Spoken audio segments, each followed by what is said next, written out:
उपस्थित साधु समाज, धर्म प्रेमी सज्जनों, साधकों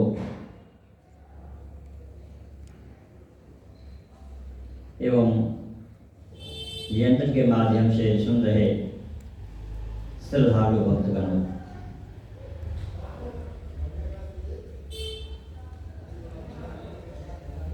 संसार में ऐसा कौन अभागा है जो अपना कल्याण नहीं चाहता हो।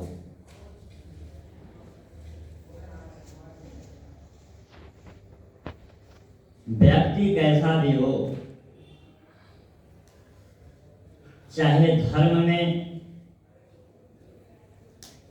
अनुराग रखने वाले हों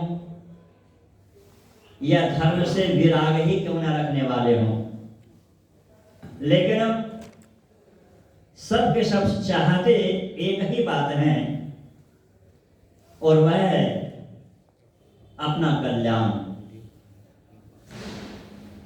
यह अलग बात है कि मार्ग को जान नहीं पाते और बिना मार्ग को जाने गंतव्य तक पहुंचना चाहता है।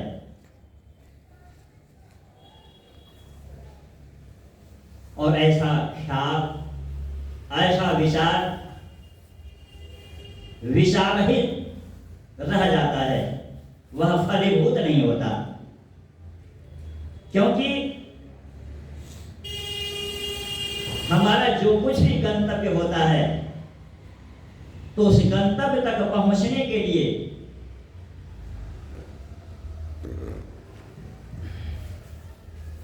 पहले जानना होता है कि जो कुछ भी प्राप्त करना है वहां तक जाने का रास्ता क्या है, उस रास्ते में क्या क्या विघ्न बाधाएं हैं, उन विघ्न बाधाओं को कैसे पार करेंगे, उसका निदान कैसे होगा।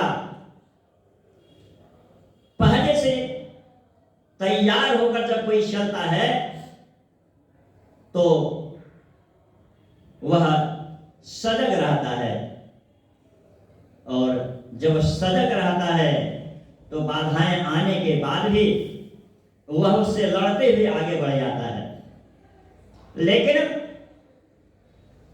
जिन्हें उस रास्ता का कोई ज्ञान नहीं, उस पथ का, उस मार्ग का कोई ज्ञान नहीं कि वह मार्ग कैसा है, तो वह उस पर चढ़ने वाला व्यक्ति वैसा ही है जैसे युद्ध के मैदान में कोई योद्धा बिना कुछ सोचे विचारे युद्ध के मैदान में कूद जाए।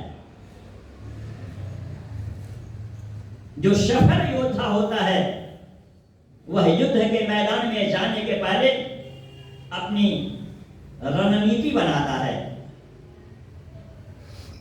और रणनीति के तहत मैदान में उतरकर और विजय प्राप्त करता है।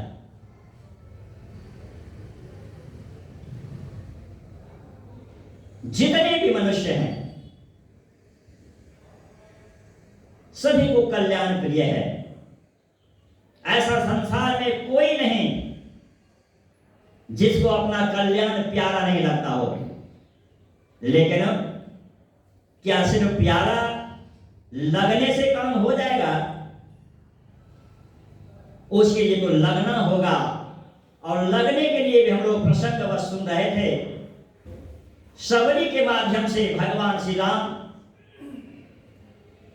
समस्त संसार के लोगों को उपदेश दे रहे हैं कि अगर तुम कल्याण चाहते हो तो क्या करना होगा।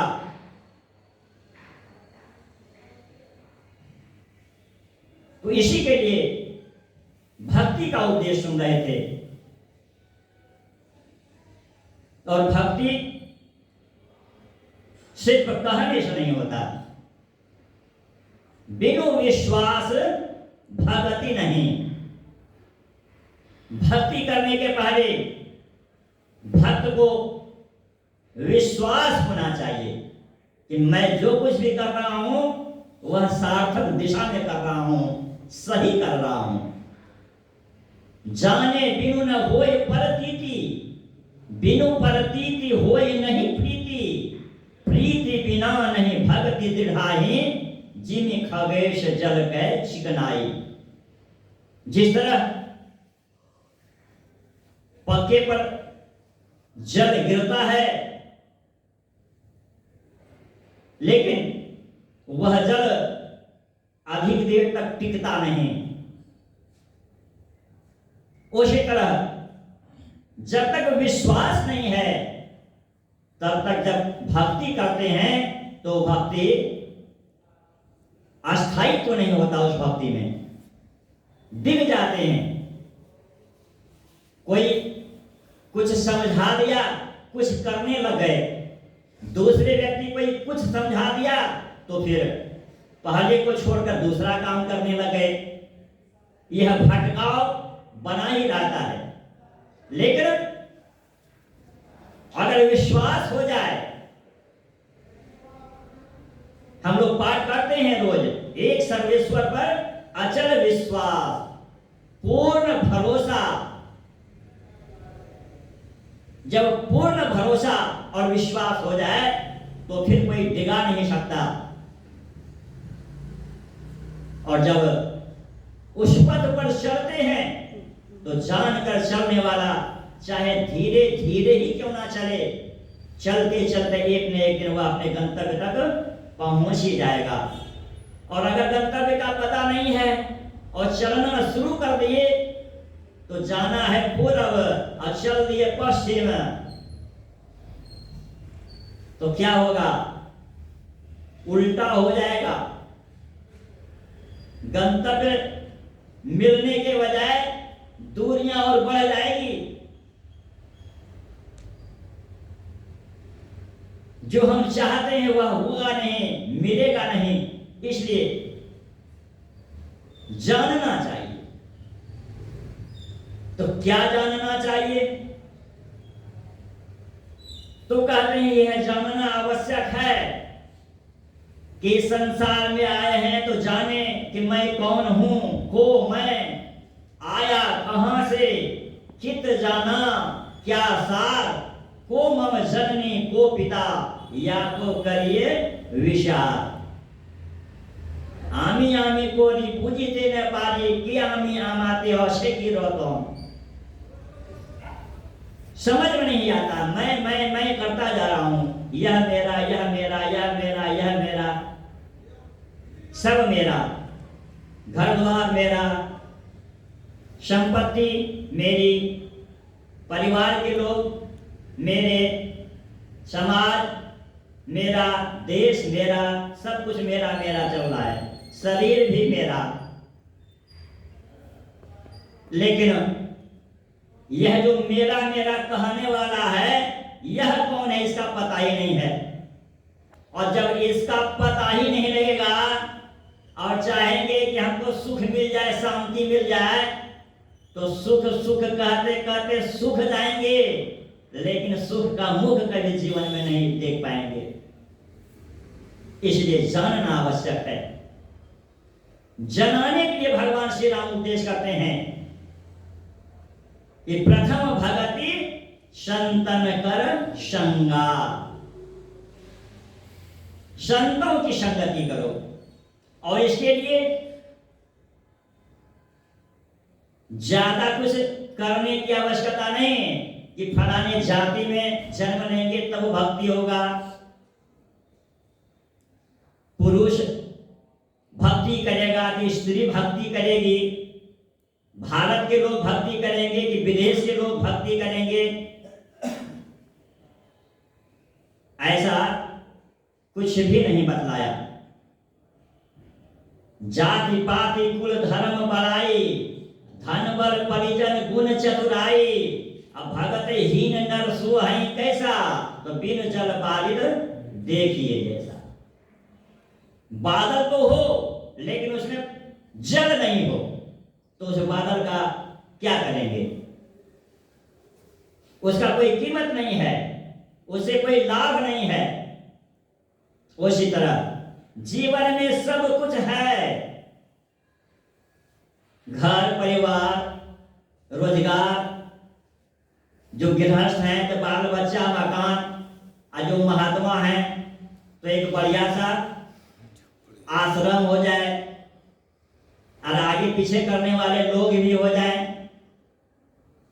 पीछे पीछे हजारों लोग चलने वाले हो जाए, तो क्या इससे काम चल जाएगा? गुरु महाराज कहते हैं इससे भी काम नहीं चलेगा।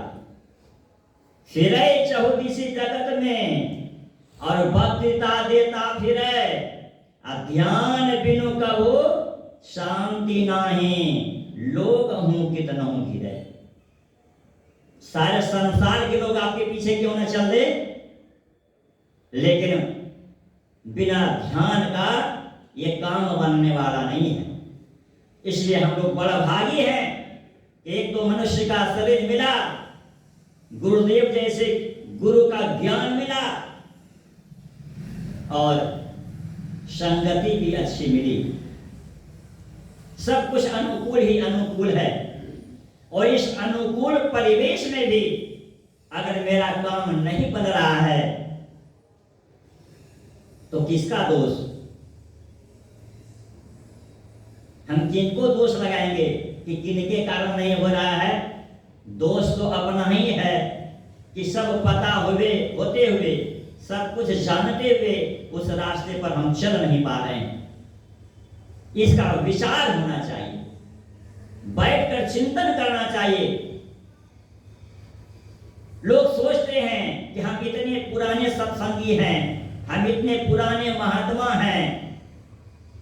पुराने तो हैं, बहुत दिन से इसको कर रहे हैं, लेकिन थर्मामीटर लगाकर अपने आप को जांचना होगा कि आखिर बहुत दिन से रहने के बाद भी प्रगति कितनी हुई। गुरु महाराज बराबर कहा करते थे कि आपस में मेल से रहो। तो सबसे पहले देखें कि हमको आपस में कितना मेल हुआ है, हम दूसरे के प्रति कितने तत्परता के साथ दूसरे का सहयोग करते हैं, कितना भजन कर पाते हैं, कितनी शांति हमारे अंदर हुआ है, मन कितना शांत हुआ है। यह सब कैसे होगा? सिर्फ सोचने से होने वाला नहीं है। इसके लिए जो क्रम बतलाया कि प्रथम भगति संतन कर संगा, संतों की संगति करनी होगी। संतों की संगति, ऐसा नहीं कि कोई संत शरीर में है, उसके शरीर के साथ लग गए, काम चल गया, या शरीर में नहीं है, उनके द्वारा जो लिखित ग्रंथ है उसकी संगति कर लिया, पढ़ लिया तो काम खत्म हो गया। ऐसा नहीं। असली संगति है कि जो उनका उपदेश है, चाहे शरीर में हो चाहे ग्रंथ के रूप में उपलब्ध हो, उनका जो उपदेश है, उपदेश के अनुसार हम कितना चल पा रहे हैं। उपदेश के परिवेश में अगर रहेंगे तभी हम इस भवक्लेश से छूट पाएंगे, और नहीं तो 84 का चक्कर तो लगा ही रहेगा। सुबह गुरु महाराज के प्रवचन में सुने, जब तक भंवर गुफा से ऊपर नहीं गया है तब तक क्या होगा? तो आवागमन के चक्र में पड़ा रहना पड़ेगा। यानी जब तक जल मंडल में है तब तक संसार में आना और संसार में से जाना ये लगा रहेगा। क्योंकि जल मंडल क्या है? तो नाशवान है, और इसमें 3 गुण काम करता है। तो जहां तक 3 गुण काम करता है वहां तक पूर्ण कल्याण नहीं। पूर्ण कल्याण चाहते तो क्या करना पड़ेगा? उससे ऊपर उठना पड़ेगा। जिस तरह किसी देश में हम हैं, तो जिस देश में हैं उस देश का जो कानून है, नियम है, उसको मानना पड़ता है। अगर हम चाहते हैं कि उस देश के कानून को नहीं मानेंगे, वहां के नियम को नहीं मानेंगे, तो क्या करना पड़ेगा? उस देश को छोड़कर दूसरे देश में जाना पड़ेगा। जब दूसरे देश में जाएंगे तो वहां का जो नियम कानून होगा वो लागू होगा। उसी तरह अगर हम चाहते हैं कि जो संसार का सुख दुख रूपी चक्र चल रहा है इस चक्र से छूट जाए, तो इस चक्र से छूटने के लिए जल मंडल से ऊपर उठना पड़ेगा, चेतन मंडल में जाना पड़ेगा। और चेतन मंडल में जाएंगे तो जल का जो भी नियम कानून है सब खत्म।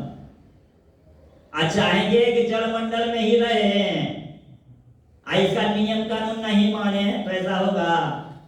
ऐसा नहीं होगा। इसलिए प्रथम भगति संतन कर संगा, दूसरा रतिमम कथा प्रसंगा। कथा को सुनते हैं, क्यों कि सुनते सुनते सुनते मन में प्रभाव पड़ता है। एक ही बात को जब बार बार सुनते हैं तो बार बार सुनते सुनते सुनते मन मानने लग जाता है। इसलिए सत्संग वाणी सुनाई जाती है। गुरुपद पंकज सेवा तीसरी भक्ति अमान, चौथी भक्ति मम गुण गण करई कपट तई गान। मंत्र जाप मम दृढ़ विश्वासा, पंचम भजन सो वेद प्रकाशा। ये 5 प्रकार की जो भक्ति है, प्रथम भक्ति से 5वीं भक्ति तक, तो ये भक्ति साधारण भक्ति है। असली भक्ति 6ठी और 7वीं भक्ति है। 5 भक्ति तक आसान भक्ति है, कठिन नहीं है। संतों की संग कर लेना, संतवाणी का संग कर लेना तो प्रथम भक्ति हो गया। इसमें कोई शर्त भी नहीं है, साधारण कर दिया प्रथम भक्ति संतन कर संगा। दूसरी भक्ति में दूसरी रति, दूसरे में शर्त रख दिया। पहली भक्ति में कोई शर्त नहीं है, संतों की संगति कर लो काम हो गया। लेकिन दूसरी भक्ति में गए तो उसमें शर्त है, कथा प्रसंग को सुनो, लेकिन उसमें व्रत होकर प्रसन्न मन से सुनो। ऐसा नहीं कि कथा सुन लिया हो गया काम। दूसरी भक्ति नहीं होगी। जब तक मन लगाकर नहीं सुनेंगे तब तक दूसरी भक्ति नहीं हुई, शर्त है। और तीसरी भक्ति गुरु पद पंकज सेवा, इसमें भी शर्त है। गुरु के चरण कमलों का सेवा करनी, लेकिन अमान रहित होकर। गुरु पद पंकज सेवा, तीसरी भक्ति अमान, मान रहित होकर। अमान रह कर सेवा करेंगे तो क्या हुआ? इनको जब नौता दिया हो हमरे मेहमान। गुरु से मान चाहेंगे तो क्या होगा? जम का मेहमान बनेंगे। और जम का मेहमान बनेंगे तो क्या होगा समझ लीजिए। जम कैसी खातिरदारी करेगा वो तो सुनते सुनते इतना तो पता लग गया ना कि जम के यहाँ क्या होता है। तो अगर ऐसी खातिरदारी चाहते हैं तो गुरु से मान चाहें, और नहीं कल्याण चाहते हैं तो क्या करना पड़ेगा? अमानी बनना पड़ेगा। सब ही मान प्रद आप अमानी, सबको आदर देते हुए